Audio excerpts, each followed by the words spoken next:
Hello, this is Goldenman with Run P, the app that tells you the best time to use the restroom without missing the best parts of the movie. Today I'm interviewing writer, director, and composer Jon Garcia about his wonderful film, Lose. Hello. Thanks, Hi, thanks for having me on. I really appreciate it, man.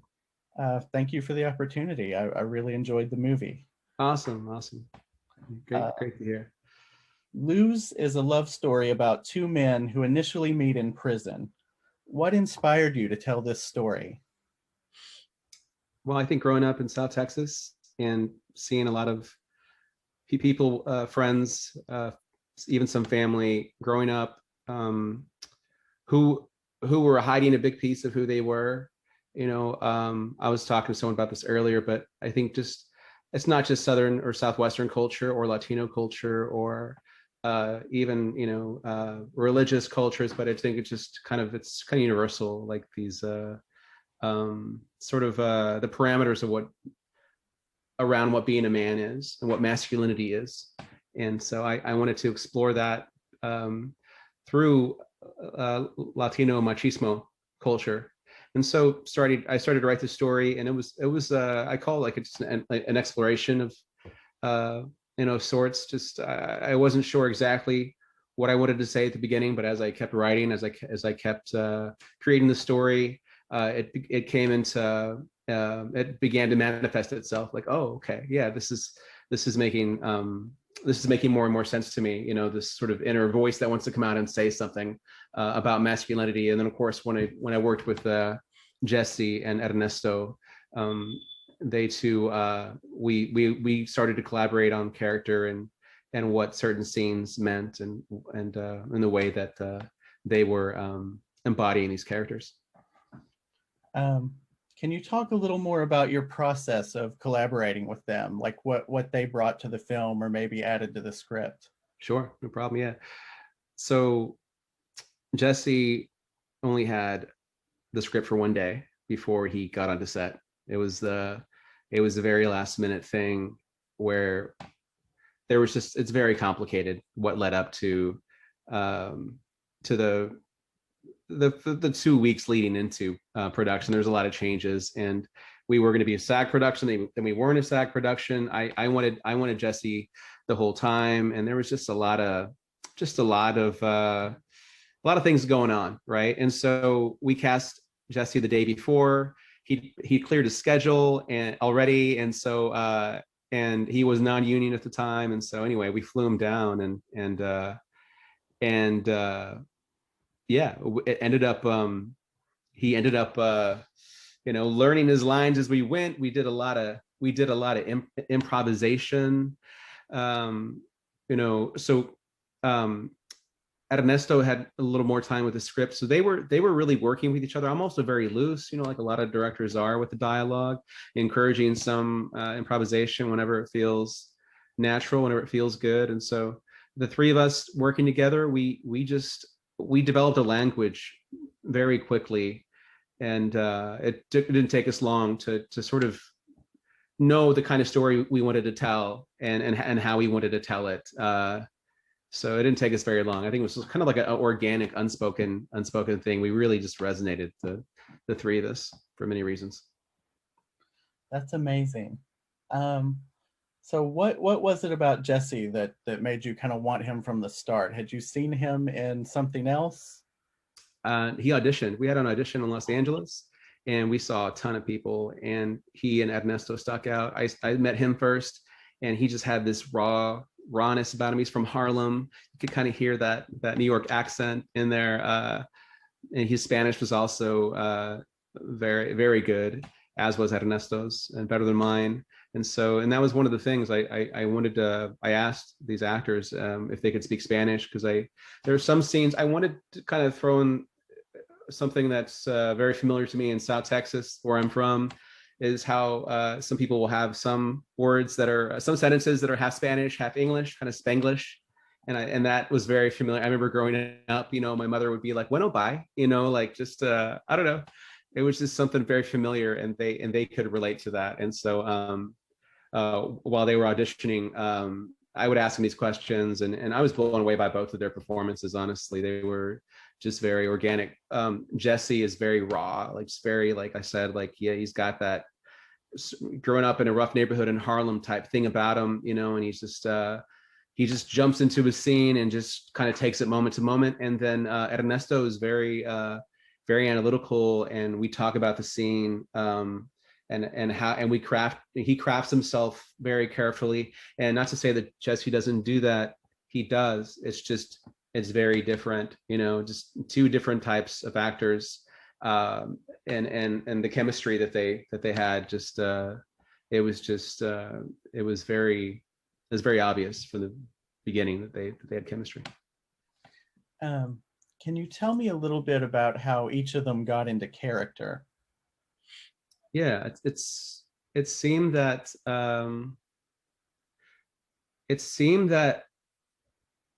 Ernesto could identify with the story, as could Jesse. But I picked up Ernesto from the airport, and we talked the whole way to the hotel, the place he was staying, and then we sat in the car and talked for another hour, and we talked about how it was, you know, we didn't know if we'd be there together talking about this, actually making the movie, because there were so many questions going into it. And we had a good talk about how he could relate to the material, or, you know, or not, but he could relate to all the material. And we just went into an extensive conversation about it. And it seemed that he, you know, like I said, he could relate, and he was kind of he had been going through some of the things that the character Reuben had gone through. For Carlos, you know, for Jesse, I think there was a lot of that was already in Jesse. Jesse was a boxer, and Jesse it just carries kind of this. He carries himself very, very heavy and very big and very, I guess, tough, you could say, you know. And I think that Carlos was already kind of Jesse was already kind of Carlos, rather, when I met him, and that's sort of why I was so drawn to him from the very beginning.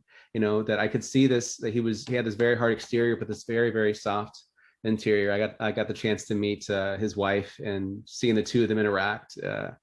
He was just so sweet. Also seeing Jesse interact with my mother. You know, my mom's an actress in the film, and, you know, seeing the two of them interact was pretty beautiful.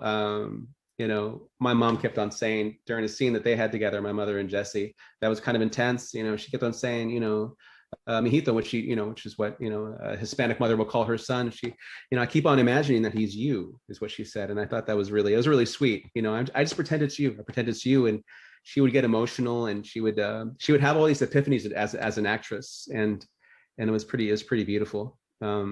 So yeah, as far as how they specifically got into their characters, you know, that's sometimes I'm not let into that, you know, but this is what I picked up and was able to see from their dynamic, and the dynamic they had with my mother, who was an actress in the film. That's really cool that your mother's in it. I didn't realize that was her. Yeah.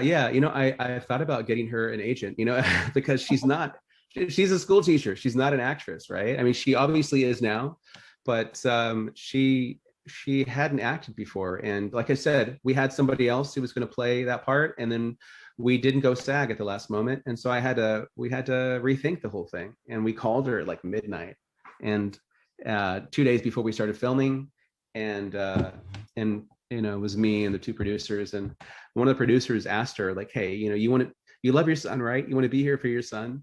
He needs you. And she's like, okay, I'll be there. And so she took off the very next day, and we got her there within, you know, 24 hours, and to Portland from Corpus Christi, Texas. Wow. And there you go. She was an actress. So I love that. She's very good. Thank you. Yeah, she is. You can feel the affection between the main characters, Reuben and Carlos. How do you feel you were able to reach such a level of intimacy and authenticity? I think, at least for these two characters specifically, and these two men, these two individuals, we developed a strong bond pretty quickly. And I also think there's something pretty cool about running very long takes. And so I like to do long takes. It wastes a lot of memory space, etc.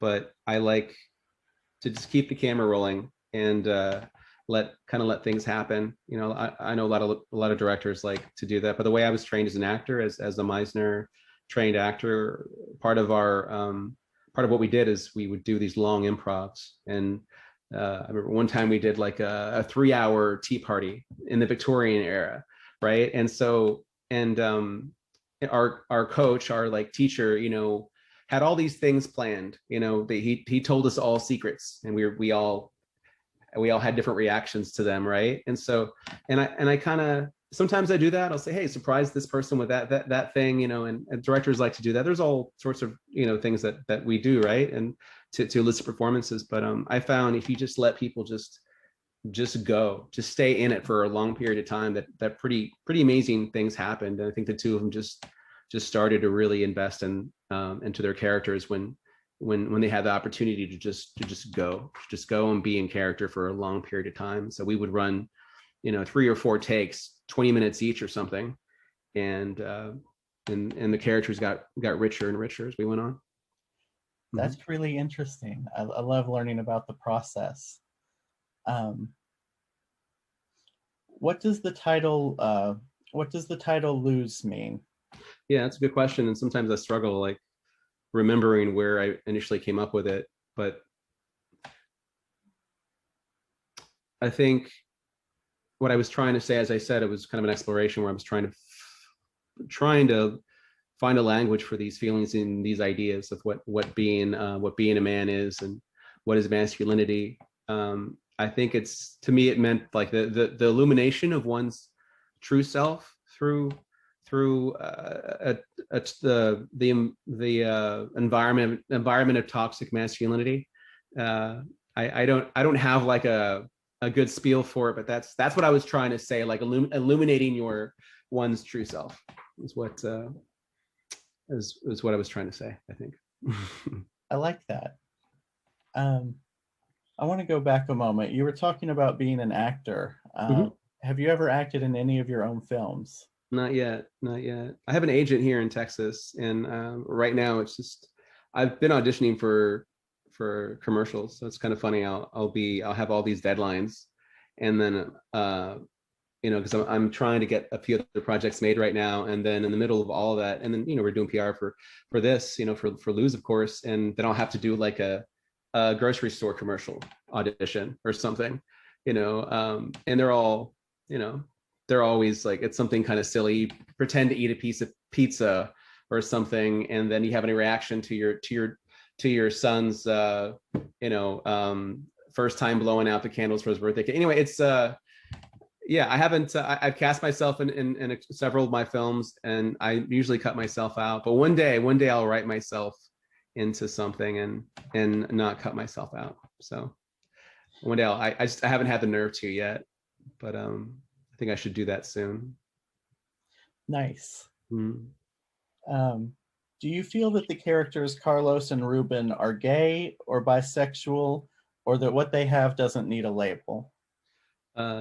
Yeah, I love that question too. I think the last thing you said, what they have doesn't really require a label, is the more accurate one. I have said bisexual before. I have said fluid before. I prefer to say fluid, but the intention was that it didn't. It was a soul to soul connection that they had, and that's something I've something I've been playing with in my last few films. Even Love and Dangerous Times, the pandemic movie that I had a great time making during the early days of the pandemic. You know, there's not always a clear reason why two people connect, but they just do at the right time. And it didn't matter, you know, gender, sexual orientation, whatever. You know, these two people were there was a connection, and we don't always have that in life.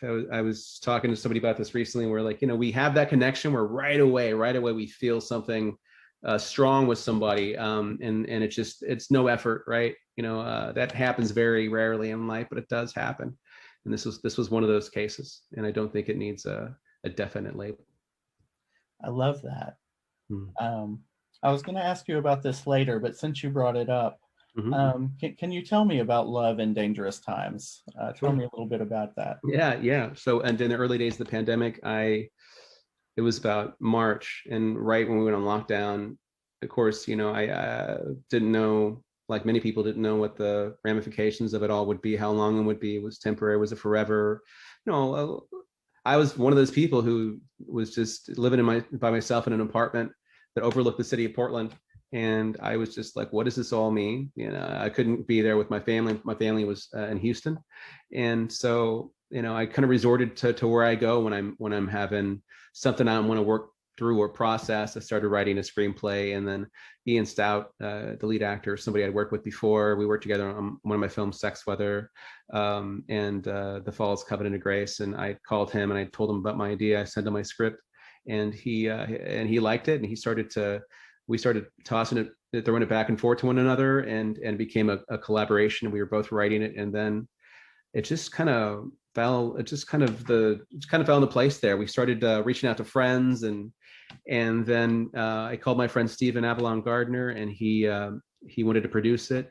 And we started making a movie, and we made it for $2,000. That was it, over the course of 25 days. And I was directing and shooting the whole thing. Stephen was planning, scheduling the whole thing, and then me and Ian both put a little cash into it, and it just started flowing, and we really were putting like what we were kind of experiencing and going through, the new information that we were all learning about the disease, because you remember that time when we were still learning about what COVID-19 was, and like there was, the media would throw out something new we didn't know. Oh, you can get it from this or that, and it was more paranoia, that it would sometimes cause. And so sometimes some elements written into the script would change based on new information that we learned in the media, and I do remember like we kind of written as a joke, like a headline. We'd had a graphic designer come up with a headline that says "President gets the virus" or whatever, and then we didn't know that. Of course, we didn't know that would eventually happen, but it did, as we all know. And so little things like that were pretty cool. It was pretty cool to like film Portland I'd never seen it with absolutely nobody on the streets at all, and so it was kind of weird, like in like the night of the comet type thing, you walking out in the middle of the afternoon and nobody was out there. It was interesting. I'd never seen it like that. We captured some of that. And anyway, the film was put out by Dark Star Pictures, and it had a nice reception. And I saw that you did a write-up on it too, which I very much appreciated. So thank you. When you're writing a script, well, first of all, how long did it take you to write Love in Dangerous Times? I started writing it in early April. We started filming, I think, late April to May. So not very long, about a month or a month or less than. I was like a lot of people, I wanted to keep my days productive at the beginning of the pandemic and throughout, but I tried to keep a schedule for myself. But I wanted to finish this other screenplay before I started working on Love in Dangerous Times. Screenplay I've been working on for 6 years, and so I managed to finish that. And then I was like, okay, now I can allow myself to work on something new. And so that's when I dropped back into Love in Dangerous Times, and then from pretty much from April on into June, that was my life. And then I came back to I moved back to Texas around August, but I'd come back in June, sort of. So it's interesting how like the movie that I made kind of played out in real time. This guy trying to get back home, and and a love affair that happens before I moved back. There was actually a friend of mine who told me, that they'd had feelings for me right as I was about to leave town. And I was like, I don't know, it felt, and I remember a friend of mine told me, you realize you're like kind of reliving the movie you just made. And which I thought was hilarious. And I was like, oh, it's funny how we kind of put our lives on as creators on screen without realizing that sometimes that our psychology and our idea of the human condition and our lives we're putting out there for people. to dissect. Mm-hmm. Do you feel like it's easier for you to write scripts because you're going to direct them? Like, does that make sense? Yeah, definitely. When I read something that somebody else has written as an actor, I sometimes don't get it. I sometimes don't know. I had an actor tell me like, okay, John, like you're good at reading through something you've written, but now it's time for you to get better at things other people have written. And since then, I've like this lifelong sort of journey of trying to get better at that. And when I was as an actor trained at Gately Pool Conservatory, and we had a whole week and a half where we just read through nursery rhymes, and we like acted out nursery rhymes. And the idea of the whole thing, we spent a week and a half on this. The idea of it all was to be able to take any language, any script, any word, any phrase, and find depth, meaning, and intention behind it. And at first it made all of us, it aggravated all of us, frustrated all of us. But then as we went through it, we began to see like, oh, okay. So now we can take anything and be able to make it mean something. Any phrase, you can have multiple meanings, and you wanna perform it at a 45-degree angle, to leave some room for subtext and for people to kind of want to delve in and wonder what you're feeling or thinking or pondering, etc. So wow, that's amazing. I think it's pretty cool. Can I ask you about the screenplay that you were working on for 6 years? Are you ready to talk about that? Oh yeah, totally. Yeah. It's called Pass the Guard. It's had several names. It was called The Fighter. Of course, there's already a movie called The Fighter that's very popular with two of my favorite actors, and Christian Bale and Marky Mark, right? Yeah. Mark Wahlberg. But this film is it is a sort of a tour de force movie about two underground fighters that are brothers who are kind of rough and from the streets, looking to get into sanctioned mainstream MMA fighting, and what they go through trying to get out of sort of the environment that they grew up in into something better and greater. And so I've been working in that for a while because there's so many components to it. There's it's kind of split in half, and one half is about one brother and the other half is about the other brother, and it's one of these narratives, kind of like I'm big into Derek Cianfrance, and I love The Place Beyond the Pines, Life Between Oceans. I love how he just he has almost like this Radiohead approach to like filmmaking. Like Radiohead will like, they'll play with their they don't do the verse chorus. You might have a verse, chorus, outro. Like I love playing with arrangements, and as a composer, as a musician, and as a writer, I love playing with structure.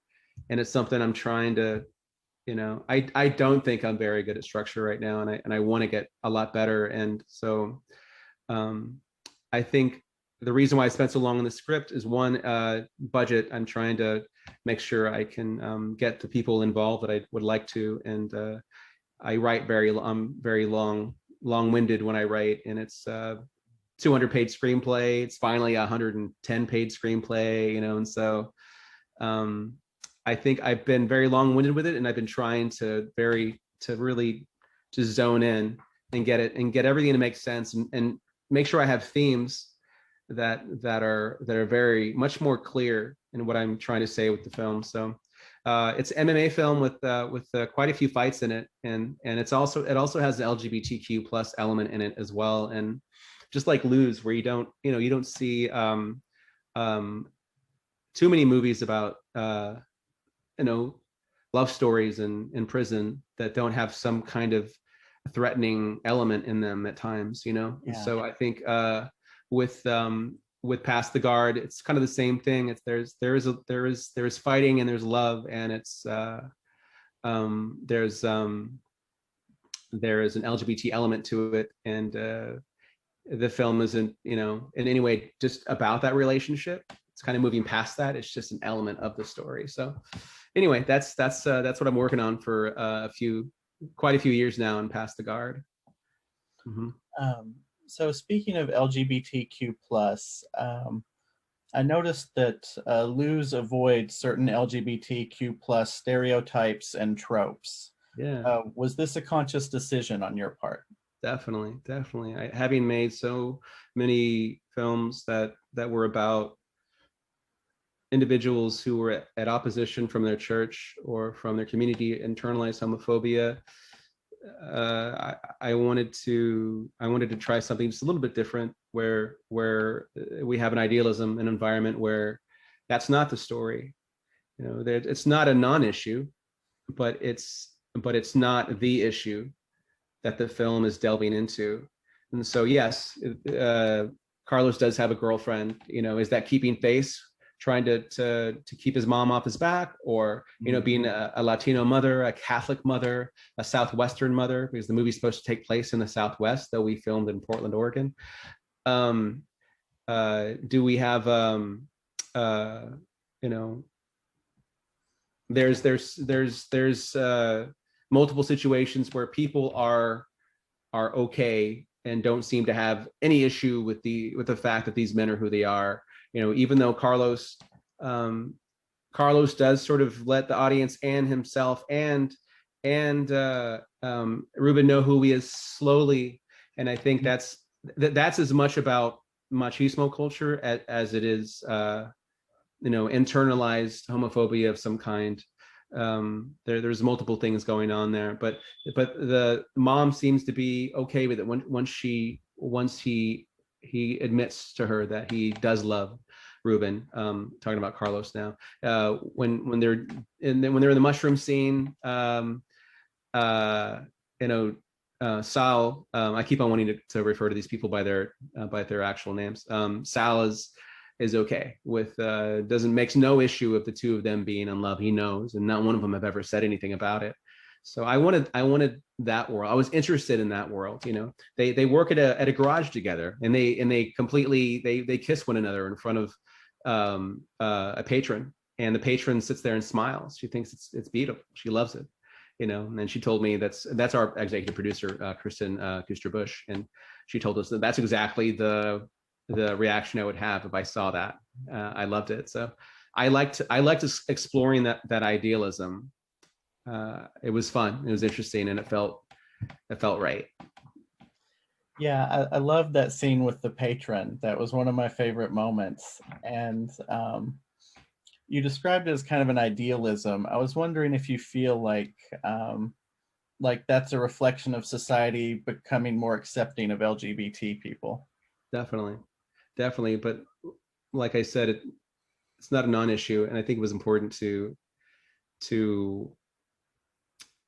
show people that at least one person in the girlfriend who called him a name in Spanish, and said, if only your father could see you now, those types of things that can be hurtful. And I felt like that was less about bigotry, and that was more about her feeling rejected, but sometimes that manifests as something else. She said that this very cruel, this mean thing out of someplace else other than bigotry. Are there any LGBT films or filmmakers who have influenced you? Wow, I love Barry Jenkins. I know he's I don't know how he identifies, to be honest, but I love Moonlight, and I think early on I was a little bit more bashful about mentioning Moonlight in regards to Luz, because I didn't want anyone to think one was derivative of the other, I'm trying to rip off Barry Jenkins or something like that. But Moonlight was just the most beautiful story. I loved it. When I saw Moonlight, I started thinking about Luz right away. I was like, oh, I want to do this. I want to do this for Latino culture. I want to try to say something the way he's saying something without saying anything, specific. Not really, like who is you, Sharon, all those you know, all these questions he's asking without saying anything. I loved it. I absolutely loved it. So he was an influence on me. Definitely. I loved Call Me by Your Name. Is, you know, it's just a gorgeous film. You know, it's old school, but you know, controversial too. But Brokeback Mountain, I love that film still to this day. You know, there's actually quite a lot of them, and I got to be a judge on a film festival a couple years ago with a Seattle twist. And there's some, oh my gosh, there's some filmmakers on the rise. It's scary. It's scary good. You know, it's there's some beautiful work, just beautiful work. I remember watching those films and like, who are these people? Like they are so and they're all over the world, you know. Yeah, I there's too many to mention, but yeah, definitely inspired by a lot of people. That's so cool. I love that Moonlight inspired Luz. The cells in the film do not look like traditional gel cells we're used to seeing in movies. Can you tell me more about them and where this was filmed? Sure. This was filmed 45 minutes outside of Portland in Salem, Oregon. And we were going to make this the type of film that would maybe stayed in an entire cell because we were having problems finding a prison. And then come to find out that there was a facility in Salem, Oregon that we could use that was a training facility, and it was right next to the Max. They let us take a tour of the Max, and then, which is pretty cool. I'd never been to a prison, and before you go in there, there's this all sorts of releases, forums, and they let you know, like, you know, you could be held hostage, etc. You know, and it was like, oh, you know, it was me and the director of photography, Sarah Weldon, who did a great job with Luz, I felt. And anyway, we both walked in, you know, we had a guard taking us around the Max, and it was interesting to see that world and take a tour of it. It was they were also very respectful to the AICs, is what they call them, adults in custody. And so anyway, after getting the tour, that was helpful for the screenplay, just to know what that lifestyle is like. And so, you know, the facility we used was a women's facility that had also been a training facility, but it wasn't in use anymore. So it was completely empty. And you know, I think on some days they were doing some training on one side of the building, but the whole thing was like a cross. It was like a, you know, and I so badly wanted to do a transition from the building, the cross-shaped building, to a crucifix on their wall. I thought it would be beautiful, but we weren't allowed to fly a drone over the prison because of its proximity to the Max. But the staff there, they were a little bit distant at first, just because they didn't know us and whatever. They didn't know how the flow of things were going to go. But once we, you know, were getting there on time, leaving on time, they started to really appreciate us, and it was their idea to actually, hey, would you like to work with some actual adults in custody for your film? Do you need extras? And that's when they introduced us to the 19 to 25 extras we had that were actual inmates. Currently not at that facility, and not at the Max, but at a facility down the road. And it was pretty cool. Those guys were awesome. They were true gentlemen. They only wanted Costco pizza for their time. I'd never had Costco pizza. I didn't know how good it was, you know.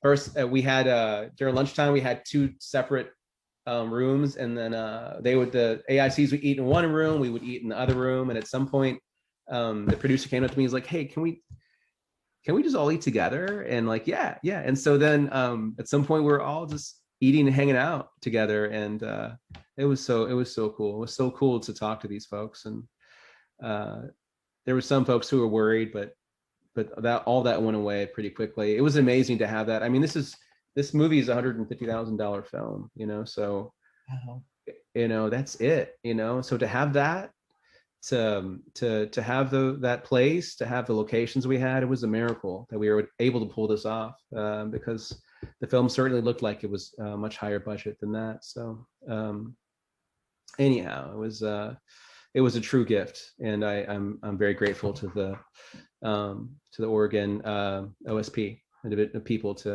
giving us that place. The film does look amazing, and I love that you used actual inmates. I mean, I'm sure that gives it, you know, more of an authenticity.